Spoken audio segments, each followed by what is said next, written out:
hello, how are you? Shall we study Bible together? Before we do, shall we pray? Father in heaven, please teach us your word. Thank you, Jesus, and pray. Amen. All right. Well, today's message is Easter message. We're going to talk about resurrections of Jesus. Now, the title I gave today is a resurrection a fact? It is kind of interesting. I think the question that is that resurrections of Jesus, is it really a fact? I mean, is it really true events? I know most of you probably watch this video. Well, I guess you're a Christian, so that I know you have firm belief that resurrection is a fact. But however, for many people in the world, the outside of Christian religion, the resurrection is one thing. It's a very, very hard things to believe. Just think about it. I mean, what is a resurrection? Resurrection is once the person completely died, but the person come back alive.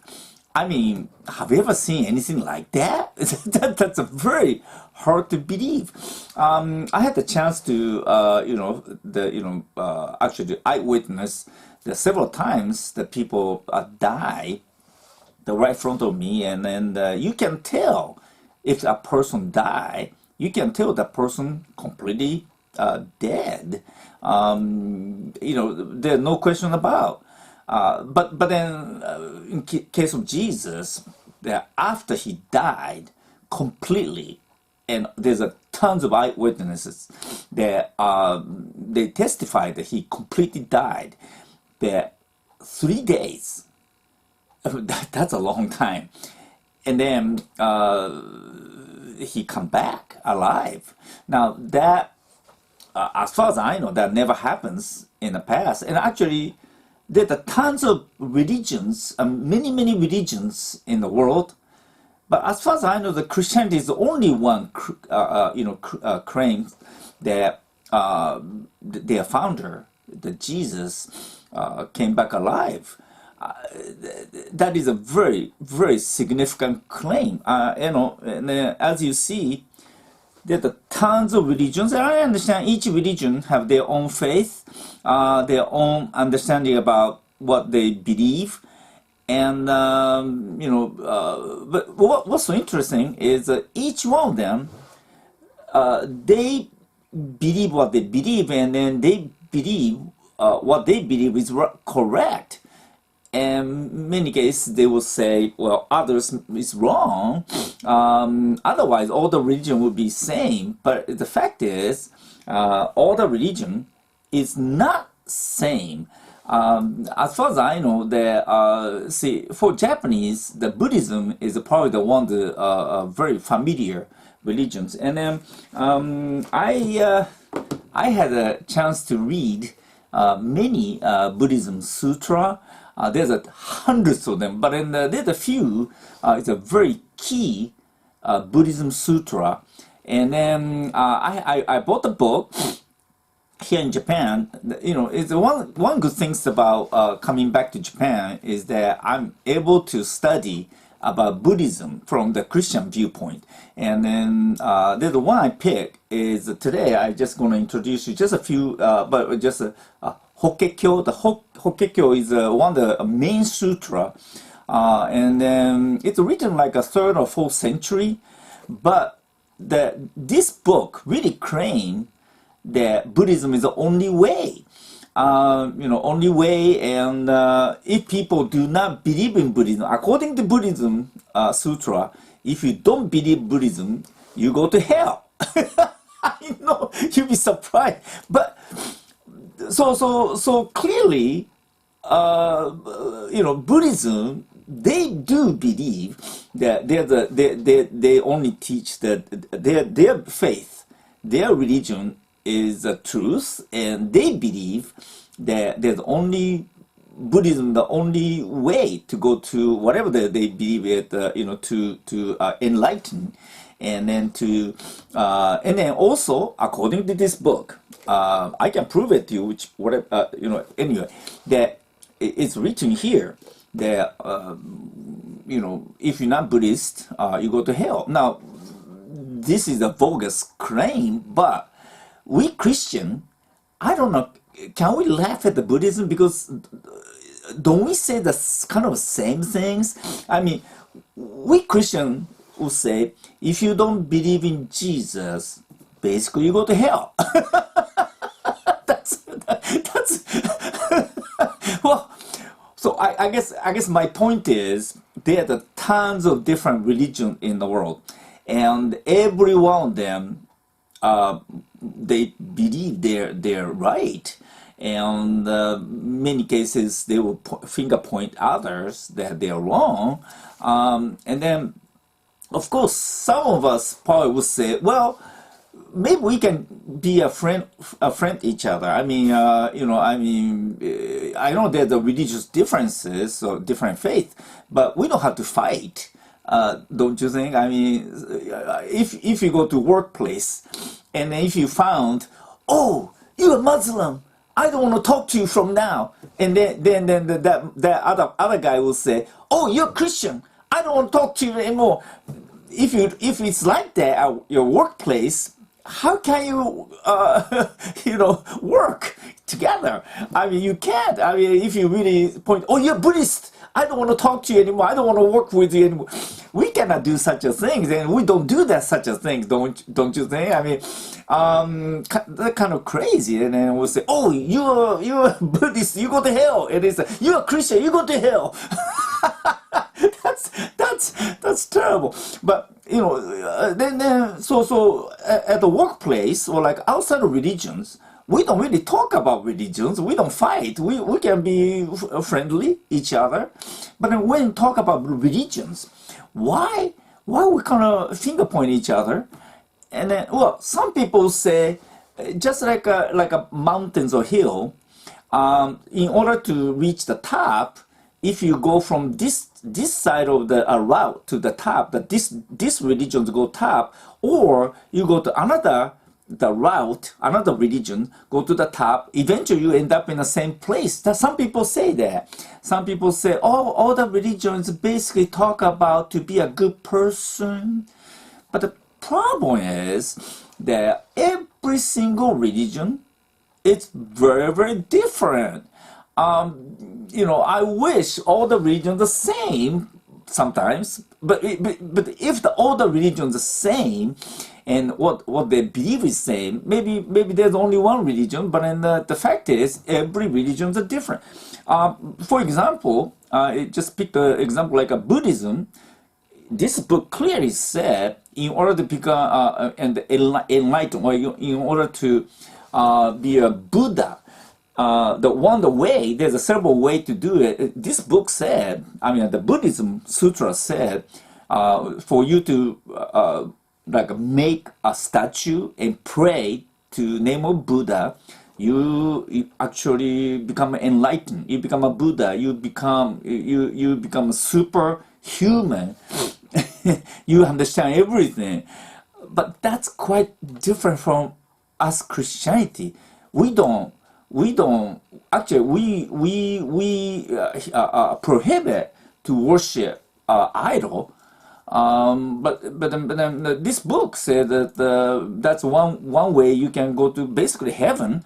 Now be saved. See, so every religion is not the same.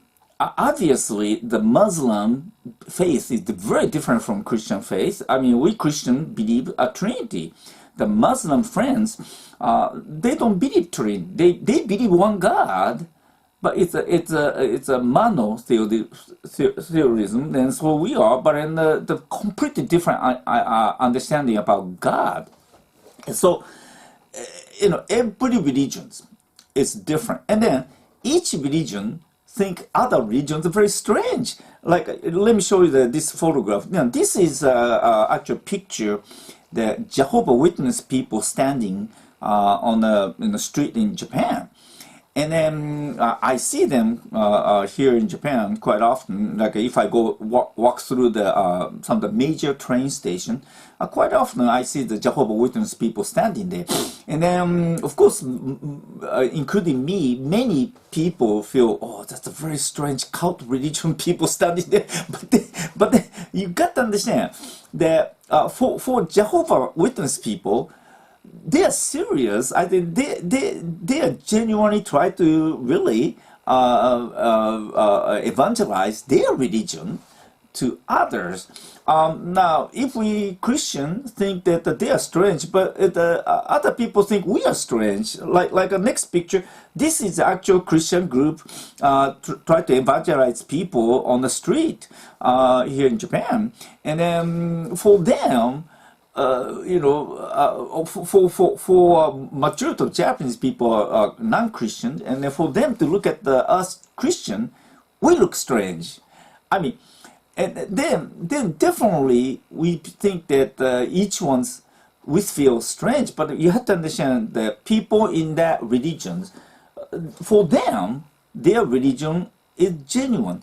The questions, I think, the bottom line is which religion is correct. Now, I know this question itself is kind of maybe some of you think we cannot really determine which Christian religion is correct.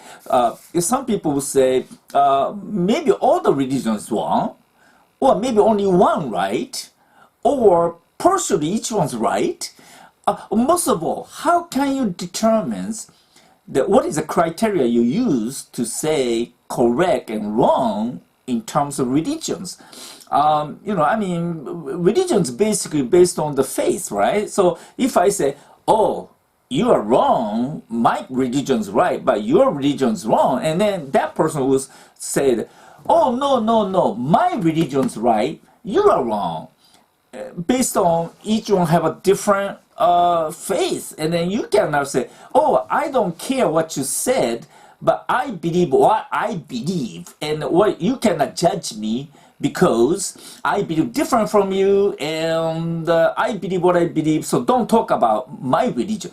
See, end up to be, you cannot say which one's correct or which is wrong based on your criteria, your standard, is it? I mean, so bottom line is, in case of a religion, how can you say what is wrong and what is right, and what is a standard? Now, there's a bunch of cult religion, as you see next picture. There are tons of cult religions, and here in Japan, there's lots of cult religion as well. And every religions, including cult, that we think, I guess majority of people think is a cult religion is very strange or so on, or they've been brainwashed. But then being a Christian, how can we judge them and say they are wrong and we're right? And particularly, now today we talk about resurrection. Think about resurrection. This is a very, very, very strange concept. When we said to other people, especially non-Christian people, here in Japan, particularly, we didn't have a really Western culture. It's a really Oriental culture based. If you tell people, oh, Jesus, he died 2,000 years ago, but he resurrected, and they go, huh? Resurrection itself is a crazy idea. But if we say he's still alive, huh? That's incredibly crazy statement for really for non-Christian people, particularly for Asian people. Say Jesus still alive. You are kidding me. He's dead meat in 2,000 years. No, he's alive, and because he resurrected, and they'll look at you. You're crazy. Now that's how crazy it is. The concept of the resurrection. So the question is that which religion is right or wrong. I know we cannot be judgmental to each one, but the one thing's for sure. One thing's for sure, that is, you can really determine which religion is right or wrong by if that religion is a fact, is it true or not. I can give you some example that do you know the electricity? Is there electricity exist?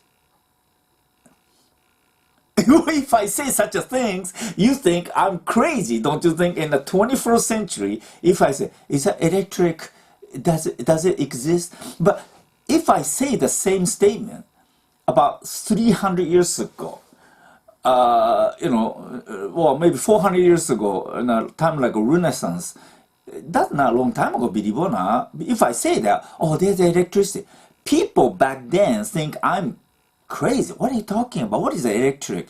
Oh, that is just turn on the switch and there will be a lights. You can light it up. And then they say, oh, if you need some light, I can bring the candle, and just light up a candle. Why do I need such a things?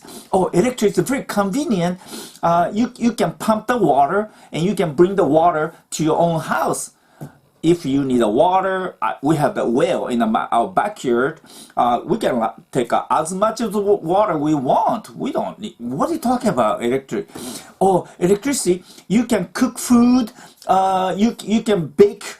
You can make bunch of food from the electric grills. We don't need that. We have our own grills. We don't need such a things of electricity. Actually, there's no evidence of electricity. You're crazy. See, if I said that 400 years ago, and the people that the electricity, they probably don't believe me. See, electricity you cannot see, right? I mean, you can electricity just it's a phenomenon. Just go through the electron, go through moving around. That's what basically the electricity is, and there's the power there. But then you cannot see it, electric, just like you cannot see God. So if I try to prove there's electricity, very hard. But then the only way, the 21st century, we totally believe that electricity, and that's a fact, is because we see the evidence of the electricity that exists.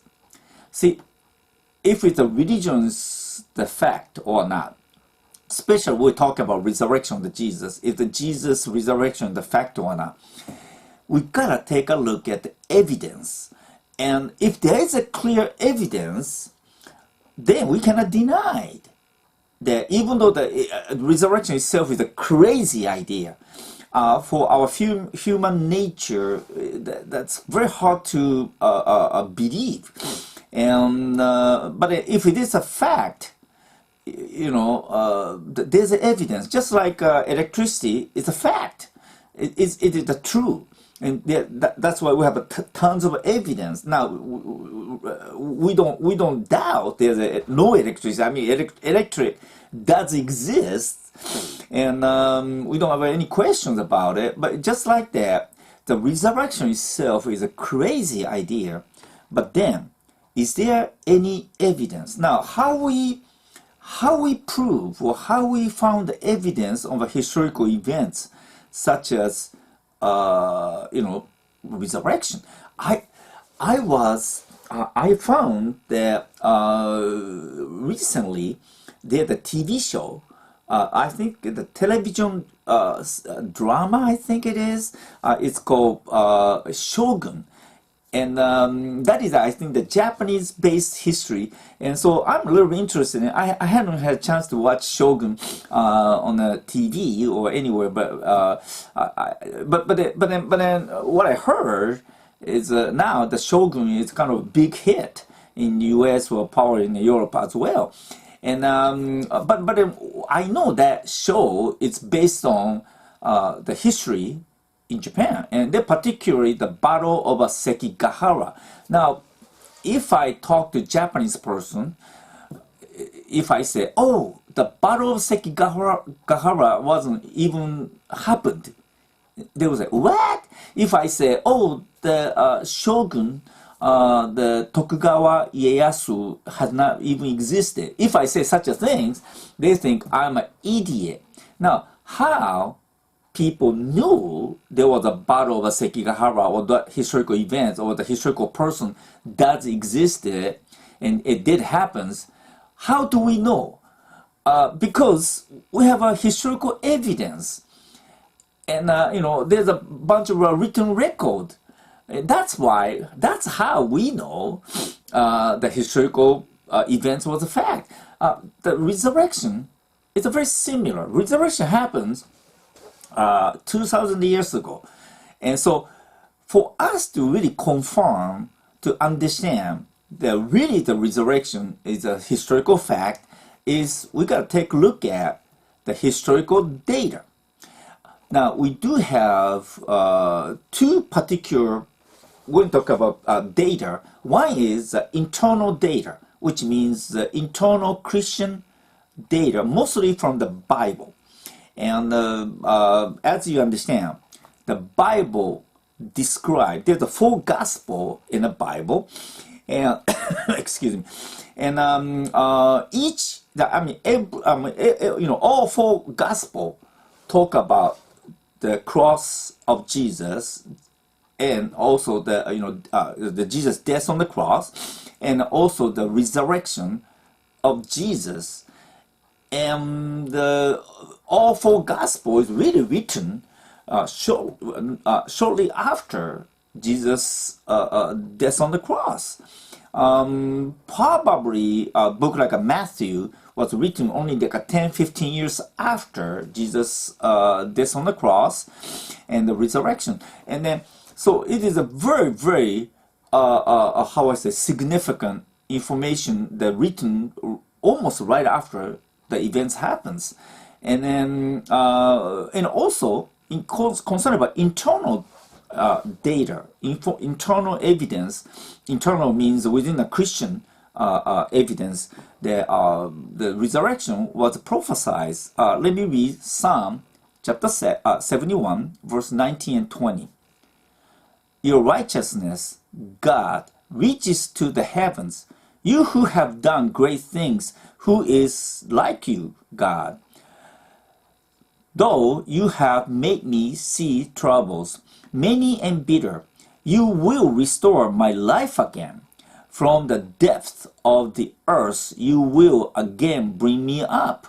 Now, the resurrection being prophesied in the Bible, actually many, many places in the Old Testament. And so I just picked few. But then, for example, I just read the Psalm 71, but then also Psalm 16, verse 10 said this: because you will not abandon me to the realm of the dead, nor will you let your faithful one see decay. Now, I just read the Psalm 16, verse 10. That is exactly a phrase that used by Peter when he when he talked about the resurrection of Jesus in Acts chapter 2, that he used this particular phrase. So internally, Old Testament, the resurrection was prophesied, and also in the New Testament. And I just picked the Matthew example, Matthew chapter 28. Verse 5 and 6 say this: the angel said to the woman, do not be afraid, for I know that you are looking for Jesus who was crucified. He is not here. He has risen, just as he said. Come and see the place where he lay. Now, so basically, internal evidence of the Christian clearly indicate that Jesus was resurrected. But then this is the internal evidence. Some people say, oh, the Bible is a Christian book. So how can we believe? It's almost like, how can you believe if the Buddhist said, oh, because the sutra, the Buddha's, like Hokkekyo, this particular book, telling me the Buddha is a truth. And this, no matter how much they will say it was there, you have to argue that's a Buddhism claim within their own book, and how you can believe all that is within their own record. So how can we say it's really true? That's the same as the Bible. Bible, from outside of a Christian religion, the Bible is a Christian book. And so no matter what we say in the Bible, no matter how many times we say, we believe in Bible, so on, so on, it sounds good, but for people outside say, I don't believe in Bible. How can we believe in your bogus claim that Jesus raised from dead?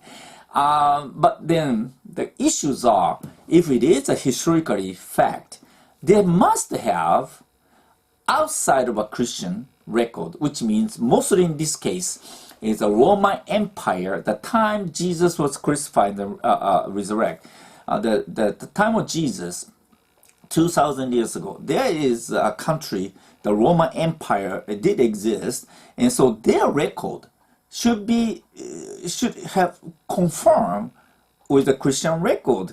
And so and then also the outside of a Christian circle, those Roman Empire, people in the Roman Empire, they don't have to lie their own record. They don't have to really defend Christianity. Actually they're enemy of Christianity. So they don't have to write anything defend the the resurrection of Jesus. But let's see what the outside evidence, the outside of Christian evidence we have. They really talk about resurrection of Jesus. I mean, the first person I picked is this person, Serenius Granius. I don't know, I maybe not pronounced correctly. He was the governor of the Asia Minor. And then basically, Serenius Granius, he really served the emperor Hadrian. Now here in the slides you see Hadrian.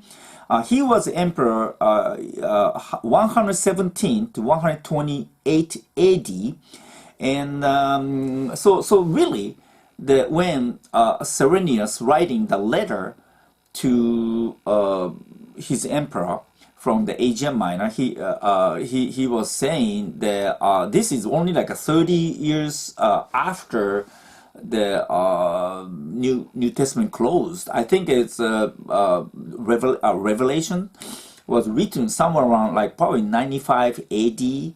So we are talking about 120ish AD. So it's only like 20-30 years after the John finished writing the Revelation.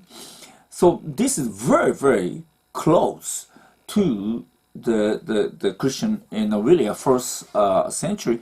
And then this guy, the Serenius writing, he's a governor of the Asia. He actually wrote to his own emperor saying there's a bunch of Christian in Asia Minor. Of course, Asia Minor, that's where the Paul was actually evangelized. So there's a bunch of Christians, and then he was actually asking emperor that if he can summon, he can ask these Christians whether they're Christian or not. Apparently, I think back then they captured Christians, and as soon as they captures, they basically punish the Christian. Probably many of them killed. And but then I guess Serenius felt kind of sorry for maybe Christians, so he asked emperor if we can ask question are they Christian or not, and the emperor respond apparently saying that if they denied the resurrection of Jesus, then you don't have to kill them. Apparently, every single Christian the Serenius captured in Asia Minor, they don't deny resurrection. They confirm resurrection, and they been killed. I mean, why they have to be killed for if they know if it's lie? I mean, so there are tons of the Christian confirm the resurrection of Jesus was a firm faith, a fact. I'm talking of first century. Then the second person I can use is this guy. Gaius Pirinius Ceusilius so this guy's name very long. His father name is Pirini. It's very short, Pirini, and so the many historians refer him as the Pirini the Younger. Just easy to say. Now he was born the year 61 AD, and he is actually the proconsul of the Roman Empire. He was he worked for Roman government as basically officeman, the record keeper kind of. And then this guy, the Pliny the Younger, write the letter to his time of the Emperor Trojan. Now, because he was born 61 AD, means time he was born, the Peter was still alive. And then so time the Pliny the Younger, when he grew up, probably the John, the Apostle John was still alive, and New Testament is not even closed yet. Maybe even the Revelation was not written yet. So this is a really contemporary to the Christianity was really happening in capital in the Rome city. And the Pliny the Younger record and saying actually he too asked Emperor Trojan that if the Christian, actually he was basically if Christian deny the resurrection of Jesus, please let us forgive them, which means let them go. And then Trojan permit him to do so, but then I think none of the Christian they deny the resurrection. So the right after this is only like maybe 30-40 years after Jesus' resurrection, all the Christian people believed that Jesus was resurrected. That's a very, very close to the original events. And not only that, Pliny the Younger, very interesting, this guy also record that Christian worship on Sunday. Now, that is a very significant information, because some people telling that, Christian start worshiping on Sunday instead of a Sabbath Saturday, because somewhere 300, so the middle of 300s, the Constantine follow with the deity of Roman gods, the sun gods, that they decided to the Constantine forced Christian to worship on Sunday. Now that information is not true. According to Pliny the Younger, the time that Peter and Paul will still exist. So day one, apparently, the Christian worship, their service was on Sunday, day of the resurrection, and also the New Testament Book of Acts record that Christian was gathered on the Sunday. So apparently, that is a tradition the Christian already had from day one. But either way, what I'm saying is concerning about resurrection, the Pliny the Younger, really contemporary with almost many of the apostles, that he really explained that bunch of Christian people, they face death by really have a faith in the resurrection of Jesus. And that is a very interesting. And then next person I like to mention is Tacitus. Now, Tacitus, he was born 56 AD, and he was 7 years old when the great fire of the Rome in 64 AD. So he remembers all those atrocity happens by Emperor Nero. Actually, he was a senator of the Roman government, and then he wrote a bunch of record about Roman the politics and the information, because he was a senator. And so that's why we know a lot about the Roman Empire and the emperor's history. Some people say that he's actually Roman historians, but either way, the texts record that Emperor Nero actually blamed the Christian start the fire on Rome. And also, Tacitus record the Christian was crucified because their founder, actually, the Jesus was crucified on the cross. That's why the many Christians, when they killed, they are crucified, and now they are burned to death. You see the next picture. Apparently, they put some kind of tar or like some kind of oil, like gasoline, I would say, on the Christian, and then they just torched or burned. And Tacitus even record that Emperor Nero had a banquet in the night by lighting the Christian dead body and using Christian dead body, the burning body, as like a street light, so to speak. And but the point is, all these Christians who are burned to death on the cross on the Rome, the thousands of them, they did not deny resurrection of Jesus. If they denied, they would have been forgiven. They didn't have to die. But they didn't deny the resurrection. The time Tacitus was there, that was still the Paul was still alive. When he was writing this record, it's not long after Paul and Peter was crucified. Killed on the Rome, so this is a really the record we have. The people, the Christian people, believe that Jesus' resurrection really almost right after his own resurrection events, and that is a very significant. And then also, Tacitus indicate that many people in the Rome start to feel sorry for the Christian, and also Tacitus records that the main reason that the people in the Rome that they thought they have to really prosecute Christian was they thought the resurrection of Jesus is a very, very bogus claim. They think this is ridiculous. They think these people are crazy. This, from their viewpoint, this particular religion, the Christian religion, is kind of too dangerous. They don't not only worship their emperor, they do not worship the Roman gods, but also their concept of the dead Jesus come alive. For them, they couldn't accept. They think this is a crazy belief.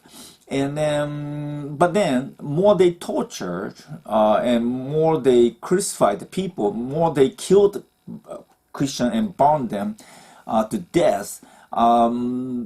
Christians really kept their faith. That they keep telling people the resurrection was a fact, and not only that, the Christian population grow and more, and more they prosecute, the more Christian spread.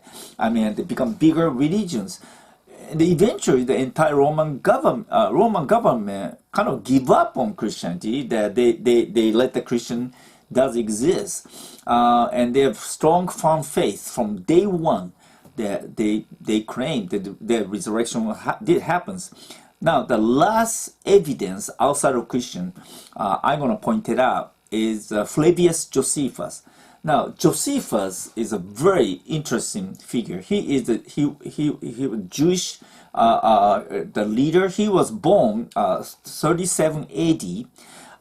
That's only a few years after Jesus' crucifixion. And then he was actually the military leader at the 67 AD. That he was leader of the Jewish revolt, and then actually he was fighting with the Roman Empire, and then the general of the Roman army was Vespasian, and then after the battle, the Jewish part side is lost the war, and then he was almost massacred and killed. Every single Jewish soldier was killed, but then Josephus was kind of become captured, and so but then when he was when he met the Vespucians, the general of the Roman army, he told, "Oh, hey sir, the Vespucian, I think you become an emperor of the Rome," and then that made Vespucian very happy, and so the Vespucian let Josephus live, and then only 2 years later, the 69 AD, Vespucian did become the emperor of the Rome, and then eventually the Josephus wrote down the history of the Jewish religions. He had a quite detailed description about the fall of Jerusalem in year 70 AD, and so on. But Josephus wrote that Jesus was crucified under the Pilate, when Pilate was a governor there, and that really accord with the New Testament. Josephus indicate the Jesus, a Christian, claim that Jesus was resurrected 3 days after his crucifixion. Josephus writing this is really the time that all the apostles and everyone was still alive. That was really right after the Jesus crucifixion. He even say that James was the brother of Jesus, and that's really we know that from the New Testament. And Josephus also indicate that many people believe, he's a Jew, so he was saying many people believe that Jesus is a Messiah. Now all this historical evidence is very clear that every single person, right after Jesus' crucifixion, the tons of Christians, and actually all the Christians believe that Jesus was resurrected. And then, so to summarize this message is, there's absolutely no reason to lie for all those people outside of Christian religions, Roman Empire, people of the Roman Empire, or like a Jewish people. They're actually enemy of Christianity. For their testimony, their record, historical record, they don't have to lie. And then all their record is really contemporary with the New Testament. So we know for sure that right after the Jesus crucifixion, the tons of people claim that Jesus was resurrected. And also, obviously, they didn't have Jesus' dead body. If the Roman Empire really wanted to completely stop the spreading of the Christian religion, is all they have to do is just they showed up at the Jesus body. See, this is Jesus. You found the Jesus dead body. We found the Jesus. They couldn't do it. So we know for sure that historically that there's no Jesus dead body, and also all those 12 disciples, and also the 1,000 of Christians being martyred. Why? I mean, they didn't deny the resurrections, and not only that, for them to, very strange for them to die for something they don't even believe, right? I mean, if it is a lie, why they die for for believing the resurrection? And then also such things like any legend will take a long time to establish, like hundreds of years after actual events, and may become a legend or like a story. But in case of resurrection, this happens right after the events, and so there's no even time to the story of the resurrections become developed throughout the time. It is actually the only indication that really naturally we can say is a resurrection is a fact, and this happens, and people start to claim the resurrection of Jesus is a historical fact.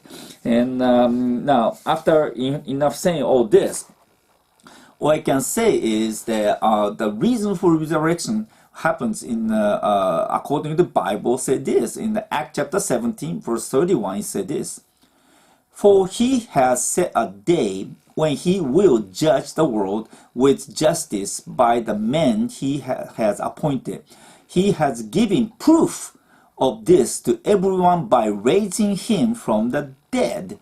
So we know for sure that why Jesus resurrected, it is a proof that God gave to us that our faith is truth. And if the resurrection is the truth, and if it's a historical fact, this is the greatest news.